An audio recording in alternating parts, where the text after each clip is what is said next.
guys, welcome back to my channel. In this lecture we are going to discuss about life insurance and what are the characteristics or features of life insurance और इसके objective भी plus इसके हम discuss करेंगे इस lecture में। तो start करते हैं। What is life insurance. तो मीनिंग देखते हैं हम लाइफ इंश्योरेंस का मीनिंग क्या है। लाइफ इंश्योरेंस एक कॉन्ट्रैक्ट होता है दो पर्सन के बीच में। वो कौन कौन से पर्सन होता है, एक होता है हमारा insured and second one is insurer. Insured वो पर्सन है जो इंश्योरेंस को बाय करता है यानी कि खरीदता है, जिसका इंश्योरेंस हो रहा है। एंड इंश्योरेंस वो है यानी कि इंश्योरेंस कंपनी जो उसको अलो कर रही है यानी कि इंश्योरेंस दे रही है। समटाइम्स क्या होता है, इसको हम लाइफ इंश्योरेंस भी बोल देते हैं। जो लाइफ इंश्योरेंस है वो फाइनेंशियल कवर करता है हमें इन केस ऑफ डेथ या disability, accident, retirement, future need etcetera. कोई भी अगर इस टाइप की कोई चीज़ होती है तो लाइफ इंश्योरेंस अगर आपने करवा रखा है तो आपको फाइनेंशियल कवर मिलेगा, फाइनेंशियल हेल्प मिलेगी। बट जो लाइफ है किसी पर्सन की, वो ह्यूमन वैल्यू की जो वैल्यू है उसको हम मॉनेटरी फॉर्म में हम मेज़र नहीं कर सकते, डिटरमाइन नहीं कर सकते। बट जो लॉस हुआ है इंश्योरेंस कंपनी ट्राई करेगी वो उस लॉस को कवर कर सके। तो ये होता है हमारा लाइफ इंश्योरेंस। एंड जो लाइफ इंश्योरेंस का सम एश्योर्ड होता है यानी कि जितने अमाउंट का उसने लाइफ इंश्योरेंस लिया है इंश्योर्ड पर्सन ने, तो वो पहले से डिटरमाइंड किया जाता है इंश्योर्ड के द्वारा। एंड ये जो बेनिफिट होगा after death and disability of that person, जो अमाउंट होगा वो रिसीव किया जाएगा उसके नॉमिनी को। एंड जो लाइफ इंश्योरेंस की ग्रोथ हुई थी इन इंडिया में वो स्टार्ट हुई थी आफ्टर 1938, जब लाइफ इंश्योरेंस इनेक्टेड हुआ था इंडिया में। सबसे पहले ये PLI यानी कि पोस्टल लाइफ इंश्योरेंस में स्टार्ट हुआ था लाइफ इंश्योरेंस। देन इसको एक्सटेंड किया गया सेंट्रल और स्टेट गवर्नमेंट एम्प्लॉयज़ के, फिर टेलीग्राफ डिपार्टमेंट एम्प्लॉयज़ को। देन इसको एक्सटेंड कर दिया गया था जनरल पब्लिक के through in rural areas. This PLI was named as rural PLI। Now let's see what are the features of insurance, life insurance.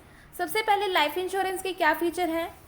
Contract completed by offer and acceptance. इसका मतलब है कि offer and acceptance अगर है life insurance में then तो वो life insurance assume किया जाएगा, अदरवाइज वो नहीं होगा, वो लीगली नहीं माना जाएगा।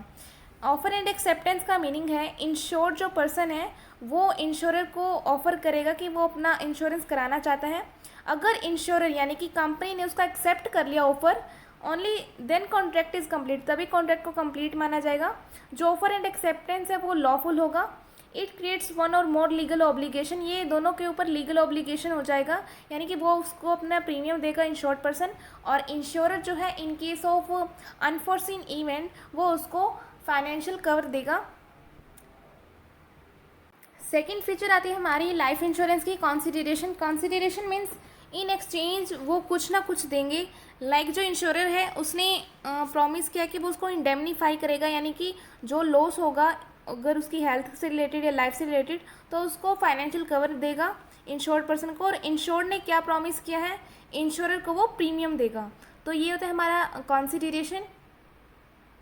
नेक्स्ट हमारा फीचर आता है legal capacity. Legal capacity means वो ओनली तभी कॉन्ट्रैक्ट में एंटर कर सकता है अगर वो माइनर एज से क्रॉस कर चुका है यानी कि मेजर एज में आ चुका है। Below the age of 18 years और an insane is not competent to enter into an agreement. Insane यानी कि अगर वो पागल है या फिर 18 एज से बिलो है तो वो एग्रीमेंट में एंटर कॉम्पिटेंट नहीं एंटर कर सकता है, नहीं कर सकता। Insurance should also be legally competent to enter into the agreement. Insurer और इंश्योर्ड दोनों ही लीगली कॉम्पिटेंट होने चाहिए कि वो एग्रीमेंट में एंटर कर सके। लाइफ इंश्योरेंस जो है एक उसकी मैच्योरिटी वैल्यू भी होती है। Maturity value means life insurance जो कॉन्ट्रैक्ट होगा उसकी मैच्योरिटी वैल्यू इस वजह से होगी कि उसको जो अमाउंट होगा वो तो या तो डेथ पर पे किया जाएगा या फिर मैच्योरिटी डेट है या तो उस अमाउंट तब पे किया जाएगा अमाउंट। इसीलिए लाइफ इंश्योरेंस जो कॉन्ट्रैक्ट है उसको हम इंडेमनीफाई नहीं बोल सकते, इंडेमनीफाई कॉन्ट्रैक्ट नहीं है वो, बिकॉज जो एक्चुअल अमाउंट ऑफ लॉस है वो can not be assessed in case of life, यानी कि लाइफ की जो वैल्यू है हम उसको मॉनेटरी में नहीं मेज़र कर सकते, इसीलिए उसको इंडेमनीफाई नहीं कर सकते। एंड सेकेंडली क्या होता है, maturity value is to be paid by insurer even there is a no loss of life. Maturity value में भी अगर अमाउंट पे किया जा रहा है यानी कि या तो उसकी डेथ हुई है या नहीं हुई है, मैच्योरिटी वैल्यू अगर दे रखी है तो उस टाइम पीरियड पर उसको अमाउंट पे किया जाएगा। मैच्योरिटी वैल्यू मीन्स कोई फिक्स्ड डेट है, यानी कि 1 जनवरी 2023 को वो मैच्योरिटी वैल्यू है उसको, यानी कि इस दिन उसको अमाउंट जो है लाइफ इंश्योरेंस का जो क्लेम है उसको रिसीव हो जाएगा इंश्योर्ड पर्सन को। नेक्स्ट हमारी फीचर आती है इंश्योरेबल इंटरेस्ट।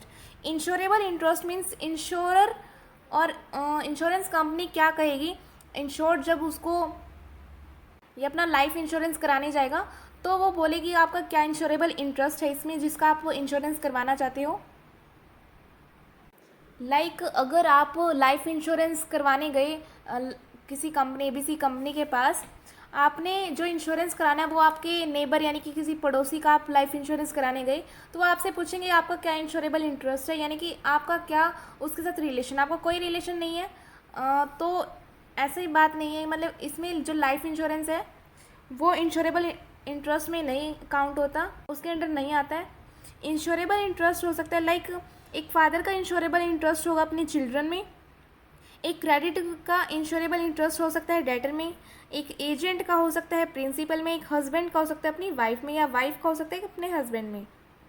यानी जो इंश्योर्ड पर्सन की लाइफ में अगर जो कोई लॉस होता है, वो जो लॉस है that cause that person to suffer a financial loss, उसको भी फाइनेंशियल लॉस हो रहा है, that is the insurable interest. Last हमारा आता है गुड फेथ। गुड फेथ का मीनिंग है लाइफ इंश्योरेंस जो है वो गुड फेथ के प्रिंसिपल वर्क करती है। इसका मीनिंग है इसके अंदर जो दो पार्टी होती है हमारी इंश्योर्ड एंड इंश्योरर। इंश्योर्ड यानी कि जो पर्सन बाय कर रहा है इंश्योरेंस को, और इंश्योरेंस यानी कि इंश्योरेंस कंपनी, उन दोनों के पास वो डील करते हैं कि गुड फेथ में डील करना चाहिए उनको, यानी कि इंश्योरर को अपनी टर्म्स एंड कंडीशन सब पॉलिसी वगैरह के बारे में अच्छे से एक्सप्लेन करना चाहिए, एंड इंश्योर्ड को अपनी सब डिटेल्स देनी चाहिए like medical history, personal detail, lifestyle, age क्या है उसकी, हैबिट्स क्या है, फैमिली हिस्ट्री क्या है, एंड इंश्योरर को भी सब कुछ चीज़ें बता देनी चाहिए कि क्लेम सेटलमेंट क्या होगी, एंड अदर मटेरियल फैक्ट्स जो भी चीज़ें हैं, इंफॉर्मेशन जो इम्पॉर्टेंट है, मटेरियल इन्फॉर्मेशन दोनों को प्रोवाइड किया जानी चाहिए। Now let's see what are the objective of life insurance company. First जो है इसका ऑब्जेक्टिव है कि लाइफ इंश्योरेंस को स्प्रेड करना, कि वो रूरल एरिया तक भी रीच करे और उनको भी पता चले कि लाइफ इंश्योरेंस कितना इम्पॉर्टेंस है। सेकंड क्या है, to provide the adequate financial cover करता है हमें ये against death and reasonable cost to the people. ये थर्ड है हमारा ऑब्जेक्टिव इसका, to mobilize the people saving in the insurance industry through attractive plans. वो इंश्योरेंस कंपनी जो है लोगों की सेविंग्स को यहाँ पर सेव करती है और उसका प्रॉपर यूटिलाइजेशन होता है। इंश्योरेंस कंपनी क्या करती है, जो पर्सन ने सेविंग करी है यानी कि एज अ इंश्योरेंस जिन्होंने सेव किया है अमाउंट इंश्योरेंस कंपनी के पास, वो किसी अदर इंडस्ट्री को लोन देगी, जिससे क्या होगा, इकॉनमी की डेवलपमेंट होगी और वो प्रोडक्शन करेंगी। नेक्स्ट है to deploy the funds collected in a manner which protect the interest of investor and community keeping in view the national priorities, कि उनका प्रोटेक्ट करे इंटरेस्ट ऑफ इन्वेस्टर क्या है।